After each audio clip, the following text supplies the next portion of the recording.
Ese tipo pecó o no pecó. Ese tipo rebelde no escogió su propio camino. No se fue por allá. Entonces, ¿por qué lo vas a recibir de vuelta? Y el Señor de la muerte, que es el diablo, el enemigo de Dios, desde aquí dice así: mira, Señor Jesús, este tipo me pertenece. Él se vino aquí porque quiso. Yo no lo jalé, yo no lo arrastré. Él aceptó venir por voluntad propia. Ahora me pertenece y yo no lo suelto. Me pertenece. Él entró al territorio de la muerte. Él va a morir junto conmigo, porque el diablo sabe que va a morir. Él sabe que está condenado.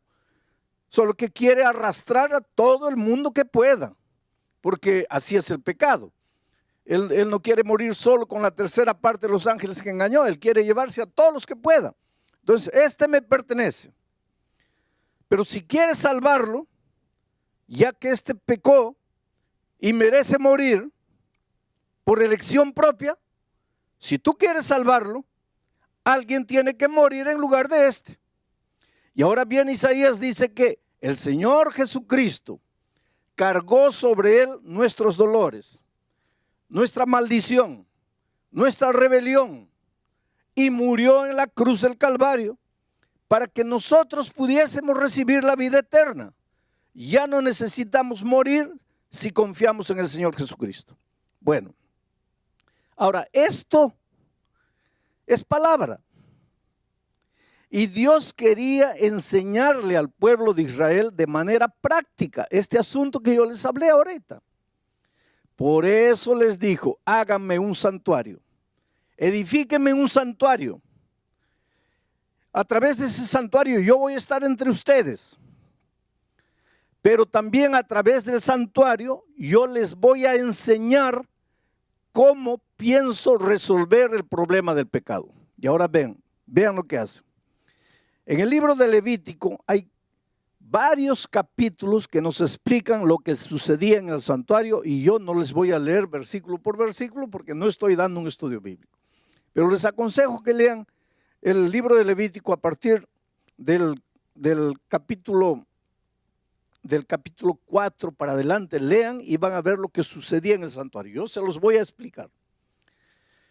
Cuando un israelita pecaba y era consciente de su pecado, se daba cuenta de que había pecado, sentía el peso de la culpa, sabía que la paga del pecado es la muerte, nada le iba bien y quería resolver su problema del pecado, quería salir del pecado y volver a Dios. ¿Sabes lo que el israelita tenía que hacer? Agarrar una ovejita, agarrar un corderito. Ahora mira, si fuese un perrito, ya despertaría cariño, porque hay mucha gente que cría perros. Si fuera un lobito, un zorrito, pero era una ovejita, un animal simple, inocente. Sabes que tú puedes hacer lo que quieras con la oveja, gime, pero no grita. Trata de matar un puerco para que veas el escándalo que te arma. Pero la ovejita es un animal tan manso, una ovejita pequeñita, blanquita, inocente, no hizo nada de malo. Pero mira lo que Dios le ordenó al pueblo de Israel para que entendiera en el santuario cómo Dios iba a resolver el problema del pecado. Dijo: si alguien peca y se da cuenta que ha pecado, tiene que buscar una ovejita y ir al santuario, dirigirse al santuario llevando la ovejita en sus manos. Entonces colocaba la ovejita en el altar, en el lugar del sacrificio. Ahora, él cerraba los ojos y colocaba la mano en la ovejita. Y le decía: Señor, yo he pecado, yo he hecho esto, yo he hecho miseria, yo merezco morir, porque la paga del pecado es la muerte. Pero no quiero morir, soy tan cobarde que no quiero morir, aunque yo merezco morir. Entonces, Señor, todos mis pecados se lo estoy pasando a esta ovejita. Con esta confesión, con este llanto, estoy reconociendo que soy un pecador y estoy transfiriendo todos mis pecados a esta ovejita. Muy bien. Ahora, él ya estaba libre del pecado, porque los pecados estaban en la ovejita. Pero si los pecados estaban en la oveja, ahora la oveja tenía que morir. Y entonces continuaba el ceremonial. El pecador ahora agarraba el cuchillo y levantaba la mano y veía a ese corderito, a esa ovejita, mirándolo, sin gemir, quietecita, como diciendo, ¿qué me vas a hacer? Y él con el cuchillo en la mano. Si no mataba a la oveja, él tenía que morir. Si él no quería morir, tenía que matar a la oveja. Hay gente que no resiste sangre. Hay gente que no puede ver sangre. Pero si el pecador en Israel quería ser perdonado, tenía que clavar el cuchillo en el cuello de la oveja. Esa oveja gemía, gemía, la sangre salía, las manos del pecador se manchaban de sangre, pero esa era la única manera de transferir el pecado para la oveja y de que alguien muriera en su lugar. Ahora, después de ese sacrificio sangriento, ahí el pecador podía volver a la casa, perdonado, libre de su pecado. Todo lo que había sido hecho ya había sido perdonado, porque alguien había muerto en su lugar. Ahora, lo que yo quiero que ustedes entiendan es lo siguiente. Bíblicamente hay perdón para ti. ¿Has pecado? Si te arrepientes, si lloras, si confiesas tus pecados, hay perdón para ti.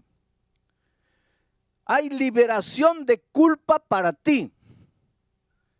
Pero hay liberación de culpa para ti porque alguien muere en tu lugar.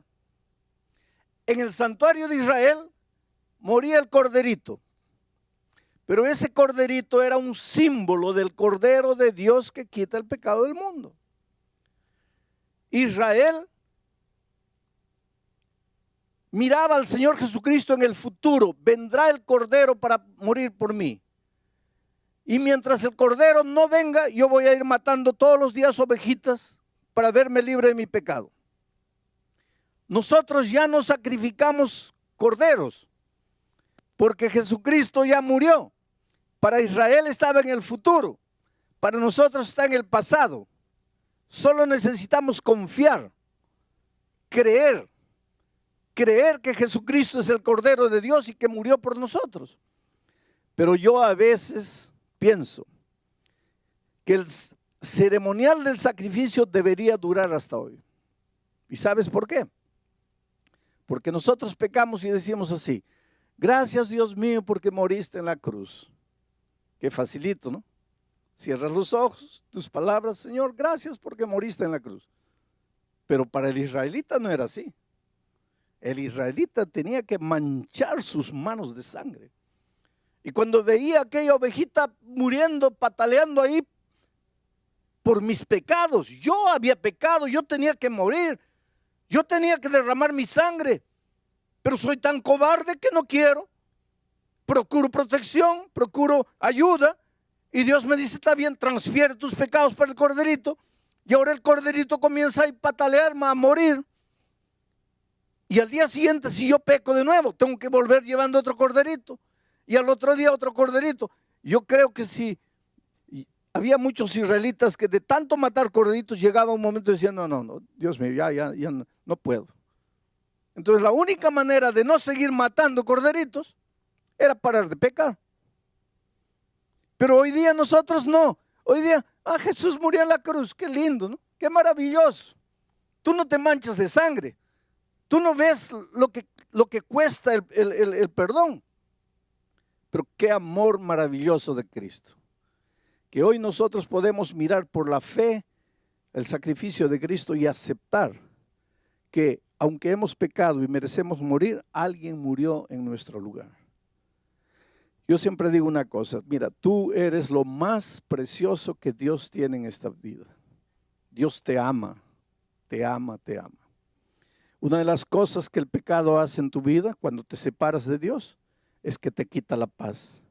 Pero el Señor Jesucristo, dice Isaías, sufrió, murió, derramó su sangre para que tú tengas paz.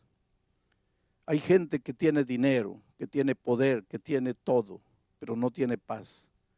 Y cuando no tienes paz, querido, en tu corazón por causa del pecado, no puedes vivir en paz con tu esposa, no puedes vivir en paz con tu esposo, no puedes vivir en paz con tus hijos, no puedes vivir en paz con tus vecinos, con tu patrón, con tu empleado. Estaré predicando en este momento para alguien que vive peleando con todo el mundo. Hay gente que dice, no sé por qué no puedo relacionarme bien con las personas. No tienes paz en el corazón. Necesitas paz. Estás cargado de culpa.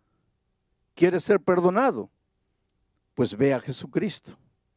Cree que Él es el Cordero de Dios que quita el pecado del mundo. Cree que Él ha derramado su sangre por ti. Y tú vas a ver las maravillas que van a suceder en tu vida. A lo largo de mi vida yo he encontrado gente destruida por la vida, literalmente. Gente que no sabía qué hacer, no sabía dónde ir con la situación que estaba viviendo. Gente que estaba enloqueciendo, porque el pecado paraliza, ¿sabes? Yo participé una vez en el interior de Minas Gerais de una ceremonia donde estaban homenajeando a una señora, porque todos los años ella traía 20, 30 personas para Cristo. Era lo que llamamos en nuestro lenguaje una señora misionera. Una señora que todos los años traía personas al conocimiento de la verdad. Y ese año la estaban homenajeando y le entregaron una medalla bonita de homenaje, porque había sido la persona que más personas había traído a Jesús en esa ciudad. Yo nunca me olvido de esa señora yendo adelante, levantando los ojos al cielo y diciendo, Señor, gracias, gracias, porque yo fui apenas un instrumento. Pero se veía el brillo de la alegría en su rostro, la satisfacción de ver las personas que ella había traído para Cristo ese año. Pasaron años. Un día yo llegué a esa ciudad de nuevo. Y la primera cosa que me acordé fue de aquella señora. Y pregunté a los hermanos, ¿dónde está la hermana tal? Y alguien me dio la noticia, está enferma, no puede caminar, está paralizada. Del cuello para abajo no mueve nada, solo mueve la cabeza. ¿Pero qué le pasó? ¿Algún accidente? No, es un misterio. De repente no podía mover las manos, de repente no podía mover los pies, de repente no podía mover el cuerpo, y ahora lo único que mueve es la cabeza.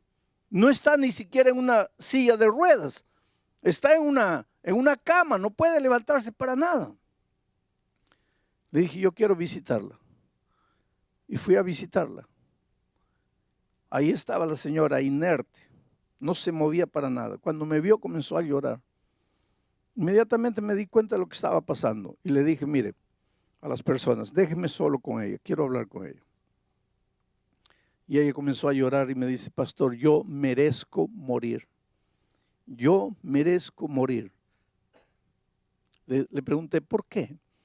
Ella me dice, porque pequé. Y la paga del pecado es la muerte. Yo tengo que morir.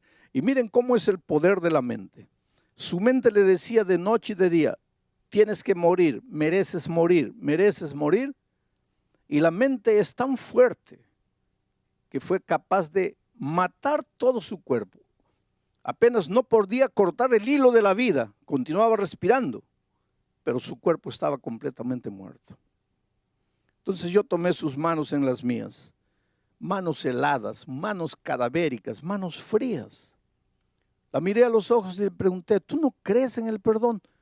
Tú llevaste el evangelio para tanta gente, tú enseñaste a esas personas que hay perdón en Cristo. ¿Tú no crees en el perdón? Y ella llorando me dice, pastor, hay perdón para todos, menos para mí.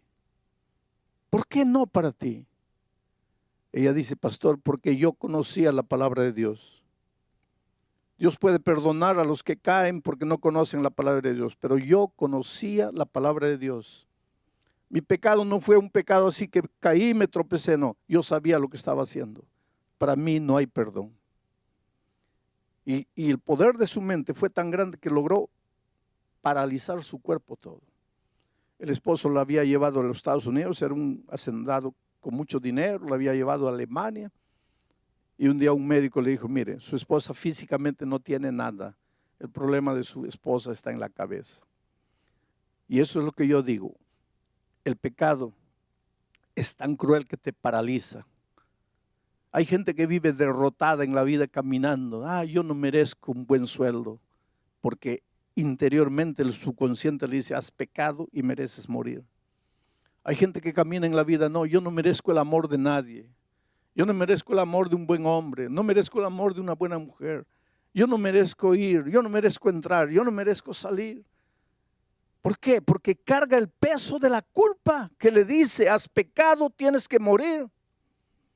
Pero yo te digo una cosa, el Señor Jesucristo vino y murió.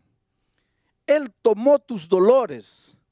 Él fue herido, Él derramó la sangre. ¿Para qué? Para que tú no vivas angustiado, para que tú no vivas desesperado. Hay perdón para ti, pero el Señor Jesucristo murió. Tus pecados fueron transferidos a Él. El diablo jamás va a poder decir, entraste por la puerta, no, entraste por la ventana, no. Tus pecados merecían la muerte y la muerte llegó, no te llegó a ti, le llegó al Señor Jesucristo. Él aceptó voluntariamente tu muerte, pero ahora tú estás libre y tienes todo el derecho de mirar al enemigo de Dios y decirle, mira, tú no tienes derecho de atormentarme.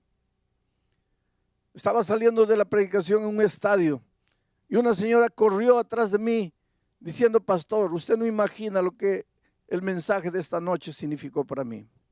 Esa señora con 16 años quedó embarazada. Nadie sabía. El novio no sabía, los papás no sabían, la iglesia no sabía, el pastor no sabía. Ella viajó a una otra ciudad, una niña con 16 años, provocó un aborto. Volvió para la casa. Le dijo a los papás que había ido a visitar una tía. Volvió a la casa y dijo, nadie sabe. Ya está resuelto el problema del pecado. Pero los días fueron pasando y su corazón estaba vacío, no tenía paz, vivía atormentada. Años después conoció a un buen muchacho cristiano y se casó. Tuvo 2 hijos con ese hombre. Pasaron 30 años, pero ella no se veía libre de la culpa. Ella me dice que de noche tenía pesadillas terribles y en sus pesadillas entraba al baño y encontraba en el espejo escrito con lápiz labial, asesina, mereces morir. Y cuando veía eso daba un grito y se daba cuenta que estaba soñando. Y el esposo la sacudía y le decía, pero ¿qué te pasa? Y ella tenía miedo de que el esposo descubriera su pasado, porque el esposo no sabía nada de lo que había hecho. En otras ocasiones ella, en sus pesadillas, veía un bebito sin rostro que le decía, mamita, mamita, no me mates. Y cuando ella despertaba, cuando ella soñaba que estaba con un cuchillo en la mano manchado de sangre, y despertaba y se daba cuenta que era una pesadilla. No podía vivir, no tenía paz. Hasta que esa noche ella fue al estadio cargando su pasado, cargando su historia.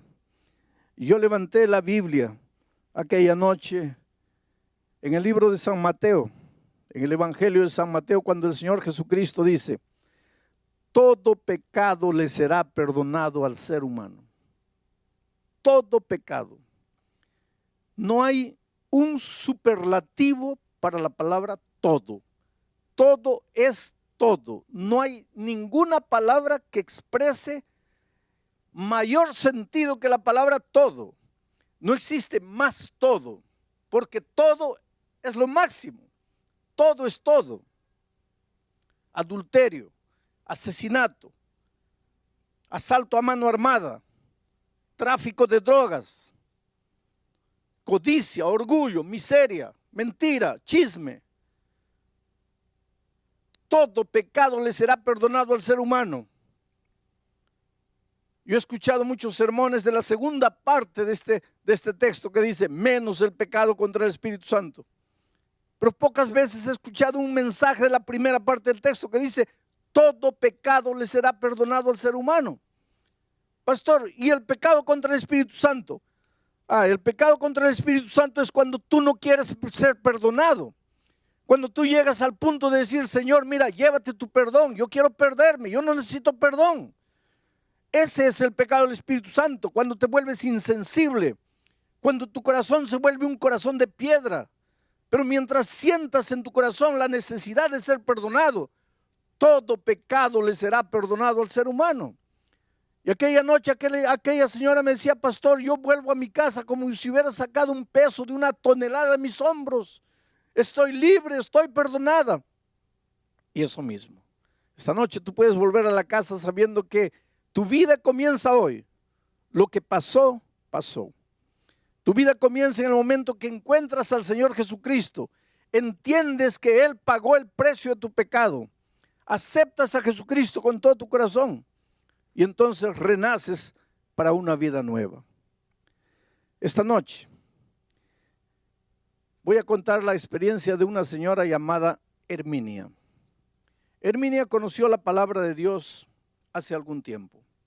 La vida de Herminia es una vida de dolor y de sufrimiento. Su esposo la maltrataba mucho, la golpeaba cuando estaba en estado de embriaguez, y un día ese esposo falleció. Ella pensó, ahora estoy libre. No estaba libre.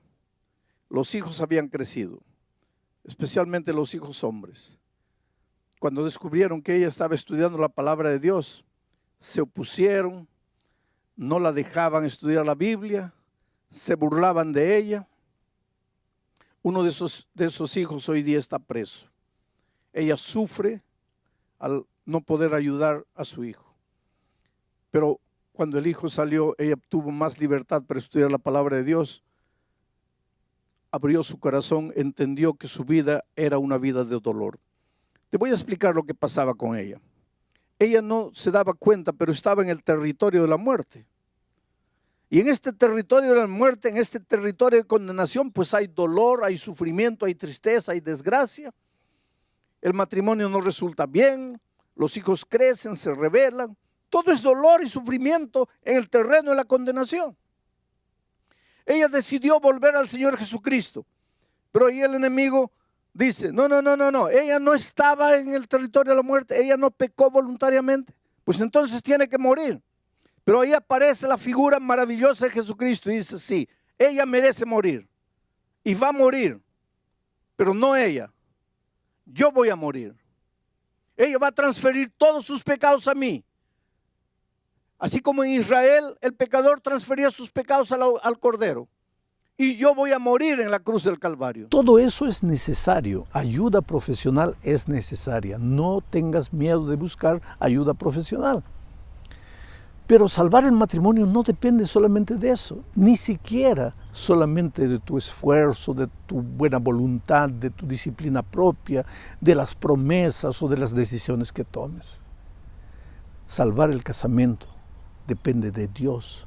Si el Señor no edifica la casa, en vano trabajan los que la edifican.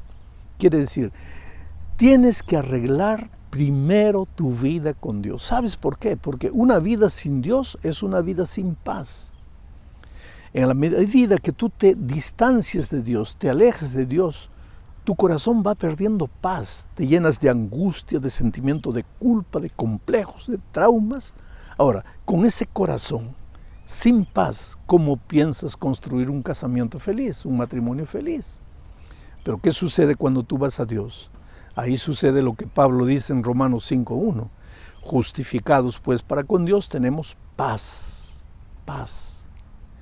Dios arranca el miedo de tu corazón, el orgullo, la soberbia, la terquedad, la magua, el resentimiento, el rencor. ¿Y qué coloca? Coloca paz. Ahora en paz con Dios, estás en paz contigo mismo. Y estando en paz contigo, puedes estar en paz con tu esposa o con tu esposo. ¿Cómo puedes tú arreglar las cosas en paz con tu cónyuge si tú personalmente estás en guerra interior? Un alma herida, un corazón desesperado, angustiado, un corazón lleno de rabia. ¿Cómo puede salvar un matrimonio? Por eso Aunque te parezca muy simple el consejo bíblico que te estoy dando, recuérdate que si Dios no edifica la casa, en vano trabajan los que la edifican. Tercer consejo bíblico. Toma la iniciativa de salvar el matrimonio. Y aquí te voy a leer lo que dice Efesios, capítulo 4, versículo 26. Dice así: airaos, pero no pequéis, no se ponga el sol sobre vuestro enojo. Toma la iniciativa de salvar ese matrimonio. No dejes que la otra persona tome la iniciativa. Pero ¿qué sucede? Pablo en este texto está diciendo que a veces tú observas que tu esposo o tu esposa hacen algo que no te gusta. Dicen algo que te hiere. ¿Y qué pasa contigo? Te quedas en silencio y guardas, hasta que llega un momento en que no puedes más. Explosionas. Y querido, explosionar en la hora de la rabia no arregla nada, solo destruye las cosas. Si tú observas tu propia experiencia, habrás notado que si tú hablaras las cosas cada día, Pablo dice, no se ponga el sol sobre vuestro enojo. Si tú hubieras hablado, tratado de arreglar las cosas cada día, no estarías viviendo el momento dramático, triste que estás viviendo hoy. Pero dejas acumular las cosas y cuando hablas, solo hablas para llorar, para gritar, para quejarte, para sacar la rabia y el resentimiento que ya no estás pudiendo soportar dentro del corazón, y en esas condiciones pues no puedes arreglar nada, solo empeoras la situación. Ahora, toma la iniciativa tú, pero no lo hagas en tono de súplica, ni lo hagas en tono de soberbia, en tono agresivo, porque si tú vas a conversar agrediendo, pues no se arregla nada. En segundo lugar, si tú vas a conversar suplicando, humillándote, yendo por bajo, tampoco vas a arreglar nada. Porque te digo una cosa, ningún matrimonio se construye de uno. Todo matrimonio necesita ni siquiera 2 personas, 3 personas, Cristo, pero ya hablamos de eso. Ahora, tú y tu esposo, ambos necesitan dialogar, y este es el cuarto consejo que te doy. Conversa con tu cónyuge. El consejo bíblico está aquí en Amós capítulo 3, versículo 3. Dice así: ¿andarán 2 juntos si no estuvieren de acuerdo? Tienen que conversar, tienen que colocar en la mesa cuál es la raíz del problema. Tienen que llegar a descubrir, solo que ese descubrir, esa conversación no es en un momento de rabia. Cuando las cosas están en calma, busca a tu cónyuge. Dile con todo cariño, tenemos que reevaluar nuestro matrimonio, analizar, algo no está andando bien. Entonces, el problema es personalidad, el problema son las actitudes, el problema son los hijos, el problema es financiero, y traten de corregir los problemas que aparecen en las diferentes áreas de la vida. Ningún matrimonio se resuelve solamente con la participación de una persona, con el esfuerzo, con la buena voluntad de una persona. Ambos tienen que querer. Por eso, tú toma la iniciativa, pero después colóquenla en la mesa y conversen. Ahora viene la pregunta, ¿pero qué hago yo si la otra persona, mi esposo o mi esposa, no quiere?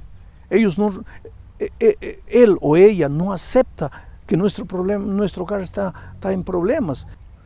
Pero ¿qué hacer si tu cónyuge te dice que ya no te ama, que el amor se acabó, que él quiere el divorcio o ella dejó de amarte? Mira, suplicar no es el mejor camino para traer a la persona de vuelta. Aquí viene el quinto consejo. Mira lo que Pablo dice en 1 a los Corintios, capítulo 13, a partir del versículo 4, dice así: el amor es sufrido, es benigno, el amor no tiene envidia, el amor no es jactancioso, no se envanece, no hace nada indebido, no busca lo suyo, no se irrita, no guarda rencor, no se goza de la injusticia, mas se goza de la verdad. Todo lo sufre, todo lo cree, todo lo espera, todo lo soporta. Ese amor, yo creo que de alguna manera en tu vida, en tu personalidad, en tu carácter, hubo estas cualidades. No es sin motivo que ese hombre se sintió atraído a ti. No es sin motivo que esa mujer se sintió atraída a ti. Pero ¿qué pasa? A veces los dramas de la vida, los problemas, las dificultades, hacen que te vayas olvidando de ti mismo. Te descuidas físicamente, emocionalmente, espiritualmente. Estás tan absorto con las dificultades y los problemas de la vida que te olvidas de Dios. Y entonces te vas deformando, te vas olvidando de ti mismo, y esas cualidades que un día atrajeron a la otra persona se van desvaneciendo, y también naturalmente el sentimiento que ambos llamaban amor va desapareciendo. Por lo tanto, en lugar de ir y querer arreglar el problema en ton de súplica, en ton de humillación, levanta la cabeza, va a Dios, pídele que te ayude a recuperar lo que eras tú, que te reconstruya, que te cure por dentro. Comienza en silencio a ser la persona que eras. Entonces la otra persona va a mirar para ti y va a sentirse atraída de nuevo. Pero ¿qué pasa? Tú lloras, tú gritas, tú protagonizas episodios a veces de nerviosismo, te sientes abajo, en la tierra, te arrodillas, te suplicas, te quejas. Así no se salva ningún matrimonio. Por eso, querido, 5 pasos, 5 consejos bíblicos para salvar el matrimonio. Primero, reconoce que estás en problemas, que tu matrimonio tiene problemas, porque si no, pues no vas a buscar ayuda. Segundo, busca a Dios, porque Él tiene que curarte por dentro, colocar paz en tu corazón para resolver los problemas. Tercero, toma la iniciativa. No esperes que la otra persona tome, porque tal vez la otra persona nunca la va a tomar. Cuarto, conversen, coloquen en la mesa los puntos, descubran la raíz del problema. Y quinto, vuelve a ser la persona que eras, vuelve a conquistar a la otra persona. Ahora, Dios es Dios de imposibles.